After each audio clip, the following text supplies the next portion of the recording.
What's going on, you guys? It is Fatal. Welcome to my review of Jurassic World 2 Fallen Kingdom. Now, I've seen this twice now, but the first time, it doesn't count, because I had screaming kids laughing and being obnoxious in general, like not even laughing about the film, just being obnoxious little twerps in the aisle next to us, and we also had someone kicking the back of M's seat throughout the whole thing, so we didn't get to enjoy the film remotely. We walked out of there saying, because we couldn't get into the experience because of that terrible cinematic experience. But that isn't the film's fault. So when we went back and saw it again the other day, totally different experience altogether. So I'll start by saying that I want to talk briefly about non-spoiler related stuff. So to summarize, is this a good follow-up to Jurassic World? Well, I was a big fan of Jurassic World, and a lot of people weren't. A lot of people thought it was too mainstream. It focused on the wrong things. It left the right things just dangling in front of us for a little bit, or brought them out right at the end just to say, yeah, we had that. Remember that from the trailer? That was in the movie. I enjoyed the film overall. I think it's good, and I've always been a fan of the film. So it wasn't a big deal for me to say that I was excited for Jurassic World 2, and everyone was looking at me like the first one was garbage. No, it wasn't. Not to me. It was not garbage to me. It was very enjoyable, and I'm one of its fans. So when Jurassic World Fallen Kingdom was first announced, I remember thinking, here we go. More awesomeness from the same cast. When we first saw it, I was a little bit underwhelmed because I thought it focused on the wrong things, but again, my mindset was elsewhere. I wasn't thinking, ooh, this is a fun movie. I was thinking, I really wish I could kill those kids next to me. It wasn't a case of not enjoying the film for the right reasons, so I feel like this is the right time to review it. I have to say, I really enjoyed it this time around. I thought it was a much better experience. I really got, even though I remembered all the key scenes before they happened, I really got what the director was going for in this one. There's been a lot of criticism regarding this film, and a lot of critics are divided. Some say it's great, some say it's trash. I think it's really good. I don't think it's as good as the previous one, but I do think there's more to it than most people are letting on. So the premise is pretty simple. They're going back to the island because the volcano on the island is going to erupt and wipe everything out, and you've got the politicians, led by Jeff Goldblum, saying, look, we should just let them die because nature selected them for extinction, and that's all that coming through again. And then of course there's the activists, and then and the freedom people saying, it's like, oh no, we have to preserve them. They have the right to be alive. Our children's children should see these dinosaurs. These dinosaurs are alive in our time. They should be alive in our children's time. And then it's revealed that Hammond had a partner. I never heard any mention of this other character, so he could be new, he could be old, but regardless, he was a partner of John's during the whole inception of the park. And while I do think that that's an interesting addition, I also think it's a little bit of a where did you come from kind of addition. Why haven't we heard of you before? Where's the mention of you in all this previous stuff? So again, trying to stay spoiler free for this first part at least, it's very much a story that we've seen before, namely in Jurassic Park: The Lost World, where there's evil poachers, and they want to get the dinosaurs off the island to exploit them for personal gain. The end of the film really does do something unexpected, something different, but it still comes across as something that maybe the director's been pushing towards the entire time. And this is his baby. And the final installment in this was guaranteed to be a trilogy, is going to be taking this route because of the initial planning. Maybe this is the path that was in the works from the moment they announced Jurassic World. I don't know. It doesn't mean that it just ticks all the boxes, because the ending is as good as it is bad, if that makes sense. There's one good thing for every not so good thing, and that works to its credit, because up until then it's been a pretty okay adventure movie, but by the end it has to try and do something totally different to captivate us and set up the finale. So before we go into spoilers section and I tell you to walk away from the video if you haven't seen the film, I would like to say that I do recommend you see the movie. I do recommend that you go and see it in the cinema and take your friends, your family, whoever, because if you have any interest in Jurassic Park, in Jurassic World, in any of it, this is a good time. You will get your money's worth and then some for the experience. It's not going to be another Blade Runner 2049, but it is a good time, and I do recommend you see it. So thank you guys for watching this video, and if you haven't seen the movie, I would ask you to turn it off now and go about your day. Go see the film. For those of you who have remained, it's time to delve into the spoiler section, and I have to say there's quite a bit to talk about that doesn't really work, and some that does work. A film about dinosaurs running amok should not be spending time on a will they, won't they love story. But that's a small gripe, because, again, it is still good to see them on screen, and they do still have that chemistry. They have really good chemistry, and the characters work.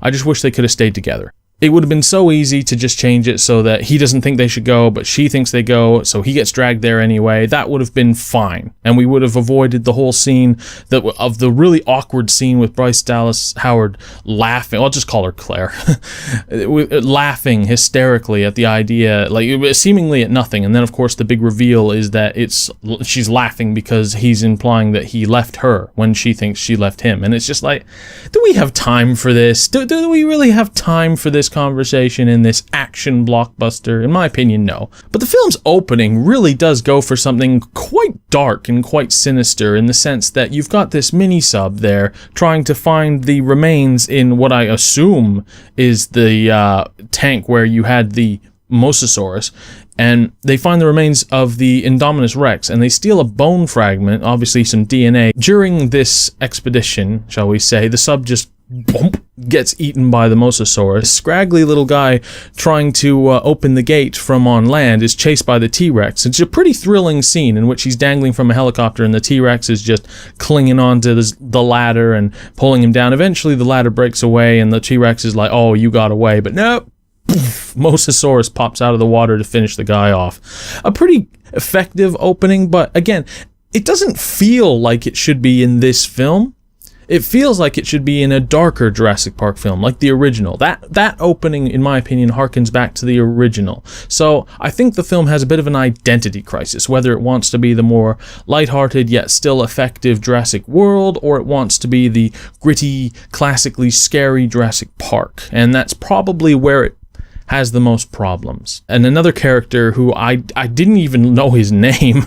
I never learned the character's name, but he's the nerd character who's there to basically scream and go on and on about how they shouldn't be there because the dinosaurs are going to get them, and is that the T-Rex? Is that the T-Rex? He's the worst thing in the film. He just is. And it's not because he's not a believable character, because he 100% is a believable character. It's just that kind of character. You would never go on this. It doesn't matter how much you want to fight for dinosaur rights to be preserved. You would never be there. You would never go on this expedition, ever. He is very annoying. He has a high-pitched scream that he unleashes on us about 6 times in the course of the film, and it's just awful. So the reason Chris Pratt's there is to help them capture Blue, his raptor from the first one. And they do capture her, but of course shock horror, these guys are actually dinosaur traffickers. I can't believe I just said that. They basically leave Owen for dead, which, again, it comes to, really? They're going from harvesting dinosaurs off an island to just ready to commit murder? Copy and paste villains from another film. What's he doing in my Jurassic Park movie? This guy's gimmick is that he likes to steal the teeth of dinosaurs to create some necklace, some souvenir necklace. So you know how he's gonna bite it in the end, don't you? But the whole sequence on the island is thrilling, and the volcano going off, I have to say, the effects of all the debris raining down upon them is very effective. It's very intense. It's very exciting. It's just a well-made scene. It's a very well-made, effective scene. And it leads to a very emotional scene where I think it's a Brontosaurus is left behind on the island, and you just hear it crying out for help as the boats pull away, desperate not to be killed. It's a very effective scene, and it shows that the dinosaurs are animals, and they should be thought of as such. So this is where we get to the big scene that everyone's going to talk about in their spoiler reviews, and that's the auction. The guy I told you about at the beginning of this review, the friend of Hammond, former friend of Hammond, has this massive great mansion, and his caregiver / financial advisor is secretly auctioning off the dinosaurs for a hell of a profit. You've got all these kinds of crazy personalities in there that are bidding on dinosaurs for crazy things. There's one Russian guy there who's there to just get carnivores for military purposes. And it's just like, this is a really interesting take on the dinosaur world, because you just think, in the future, if dinosaurs did exist, yeah, people would probably try and turn them into weapons. They would probably try and use them against other people. Tame them, if you will. So, it's a very interesting scene, and you see the prices for these dinosaurs, and you think an ankylosaurus goes for $10 million, and you just think, dinosaurs aren't worth that much. $10 million for a living ankylosaurus. Something's not right about that. But I think it's the directors subtly showing us that dinosaurs just aren't wowing people anymore. And this is the next evolution, using dinosaurs. Maybe having them as pets, having them as weapons. It's just an interesting idea, and I think I missed it the first time I saw the film, but the prices of those dinosaurs, I think they're very critical to the plot. I think it's very much a case of, this is a showcase of how little dinosaurs matter now. Because you think, right, footballers would cost 5 times that much. To bring one really good footballer to your team would cost 5 times that much. This is an ankylosaurus. It's a dinosaur. Is $10 million? I don't buy that. But yeah, so in this mansion, this guy, this former associate of Hammond, is very, very sick, and he's on deathbed. And when he realizes via his little granddaughter, his cloned daughter, yeah, that's a stupid plot point, and no one's going to be able to convince me otherwise. I don't think it adds anything. I don't think it's relevant. That doesn't belong in this movie. I realize that it's hinting at genetic manipulation and cloning. This is Jurassic Park or Jurassic World. Why are we dealing with human cloning now? I don't think that's the right direction to go, and I imagine they won't take it any further than that. But yeah, so when the old guy finds out what his financial advisor is up to, he calls him out and tells him to call the cops and basically turn himself in, to which he responds by suffocating him with a pillow. Again, Jurassic Park, now dealing with lots of human murders. Franklin, the guy I mentioned before, the shrieking voice guy, he ended up being, like, accidentally mistaken for someone who works in the group. and somehow he goes from being dock crew to being one of the scientists in the lab. And Henry Wu, Dr. Wu, is, like, ordering him about. And you just think, how on earth did you end up in the lab? You were mistaken for docking crew. How did you get to the lab? Obviously, that's him being inserted where he can do the most damage, I guess, but it's a very, very stupid scene. So, of course, the little granddaughter, whose character, Maisie, I think her name is, just kind of runs around the whole complex, and she's the one who discovers that the financier and Wu have been working with the genes of both Blue the Raptor and the DNA from the Indominus Rex to build the Endo Raptor. Now this thing, wow, what can you say about this thing? Well, this is probably the most vicious dinosaur we've ever seen. I know the Spinosaurus in Jurassic Park 3 is considered to be a real brute, but this thing is hell. This is what Satan's pet would look like, but still somehow really compelling and cool. And the idea behind it is that it's been genetically designed to respond to kill commands and to be used for hunting and war purposes. And of course, they only have a prototype because, well, one of my theories when I first saw the film was that there was a big plot hole in that they needed Blue's DNA to create the Endo Raptor, yet when they get back to dry land, the Endo Raptor is not an egg or being incubated at all. It's fully grown. So I thought, that's a bit of a plot hole. How did they get the DNA into him and grow him so fast? But realized it was a little more obvious in the second viewing that it was the prototype didn't actually have the empathy that Blue shows in all these cute little videos that you'll see throughout the film of Owen babying all the junior raptors and like experiencing how they respond, and how Blue is in particular really special, which is what made her the primary target for the poachers and the animal traffickers at the very beginning. So yeah, the Indoraptor has no empathy, but it still has this killer go instinct, and you know it's going to get loose. You know it's going to just kill everybody in this building.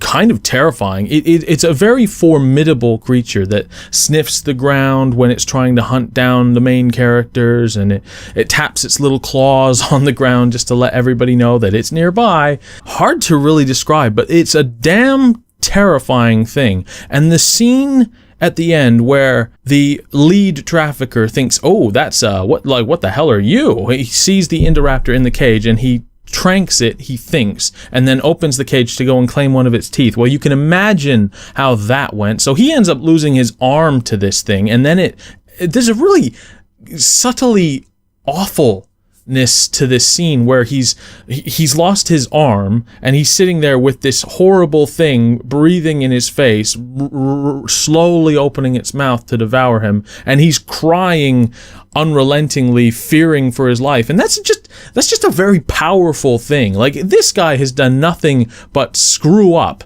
since the beginning of the film. Nothing but make you hate him, wish he was dead. And now he's going to die. You just see him pleading for his life with this remorseless beast. And you feel for him. You genuinely feel like, oh God, that's a human being crying because he's about to be ripped to shreds. And I felt that the first time I saw the film, but I really felt it the second time because it's just like, oh, even he didn't deserve that.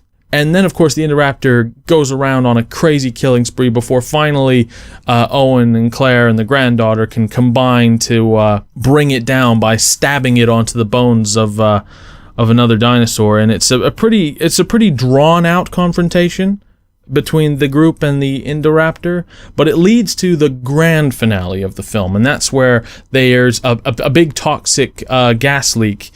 And the dinosaurs that are still in captivity that haven't been sold off are dying, they're choking and dying, and they have a choice. They can either open the gate and let them just run amok in California, or they let them die.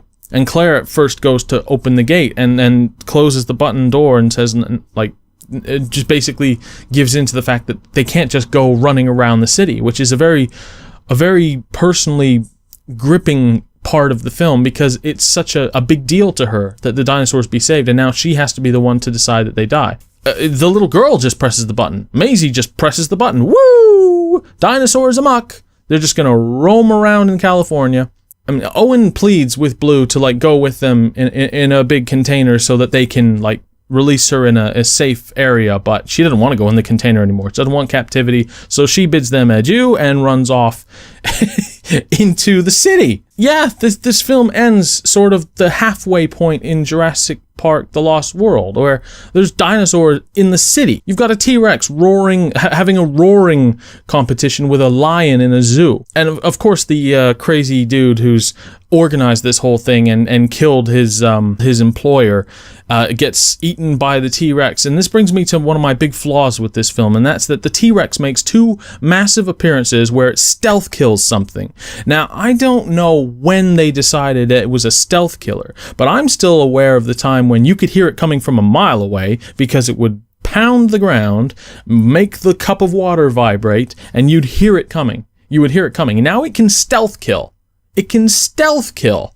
It can just be like, chomp, and then it's there. Now, you could argue that it did this in the very first Jurassic Park film when it stealth killed some of the raptors. But it's more relevant here because there's not really a lot of sound happening at the end when this guy's going to retrieve the DNA from the Indominus Rex, and he just gets stealth swiped by the T-Rex. And the T-Rex and the Carno sort of share him. They break him apart and eat him. And it's like, T-Rexes can't stealth kill, not unless they've been there the whole time. But yeah, so that was a little bit difficult for me to believe. And then, of course, it ends with Blue running around. It's just a free bird, if you will. Jeff Goldblum narrates over the idea that, yeah, well, welcome to Jurassic World. We're living with the dinosaurs now. And it's a strong note for the film to end on, but it doesn't really explain where they go from here. So the next film has got a lot to do to really make use of this premise. The dinosaurs are just loose. They live with us now. The same way you'd be careful of a great white shark or a cheetah, now you have to be careful of a raptor. That's a very interesting premise, and I didn't appreciate it the first time I saw the film, but I think it's going to make for a very unique viewing experience for the next film, if they do it right, and I hope they do. And that concludes Jurassic World Fallen Kingdom. I do think it's very good. I do think it's worth your time, and I'm going to give it the rare shark card, because I don't think it's exceptional, but I do think it's better than good. I think it's very good. The flaws I pointed out do bring it down quite a bit. But there's just so much that is good with the film that it can't quite get underneath the bar. It can't quite get down to being poor or less than good. There's a lot wrong with it, but there's too much right with it. So I'm happy to say that, yeah, it's a rare. So thank you guys for joining me for this video. Didn't expect it to go for so long, but I made the decision before sitting down to make a small thing at the beginning, basically saying, should you see the film, this happens, this happens, this happens, and then I could go into spoilers rather than do that tactic of uploading a video of a review and then another video, spoiler version of the video. I thought, wouldn't it be interesting if I could just do both in the same video and just bid everybody goodbye before the spoilers begin? So that's probably, I'm going to see how it works, obviously in this finished product, and I'll go from there. But yeah, I'm looking forward to doing more of these video reviews. I like talking about movies, as you can tell, and I'm looking forward to all the other movies coming out this year. We got Incredibles 2 that we're going to see hopefully this week, and then there's Mission Impossible 6 next week. There's just lots of good movies to look forward to, and I'm gonna watch them all because that's what we do. So thank you guys so much for watching this video. If you liked it, tear that like button limb from limb, and if you're still a hungry shark, take a big delicious bite out of the subscribe button to see what else is on the menu. And if you want to be among the first to be notified when there's new channel content, go ahead and ring the bell. And thank you guys so much for watching. Yeah, we'll see you next time.